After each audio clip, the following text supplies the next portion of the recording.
Տղամարդն ամուսնացավ անչափ գեղեցիկ կնոջ հետ։ Մի անգամ կնոջ մոտ հայտնաբերեցին մաշկային հիվանդություն, եւ նա քիչ-քիչ կորցրեց իր գեղեցկությունը։ Մի օր, երբ ամուսինը գնաց գործուղման, հետդարձի ճանապարհին ավտովթարի ենթարկվեց եւ կորցրեց տեսողությունը։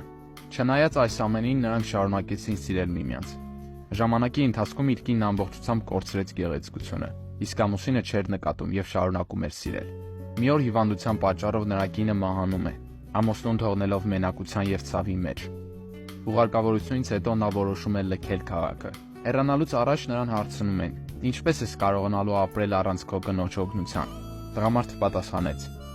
«Ես կույր չեմ, ես ուղղակի ձևացնում էի։ Եթե իմ կինն իմանար, որ ես կարող եմ տեսնել իր կորցրած գեղեցկությունը, դա նրան ավելի մեծ ցավ կպատճառեր, քան հիվանդությունը։ Ես ինձ կույր ձևացրեցի, որպեսզի պահպանեմ նրա երջանկությունը։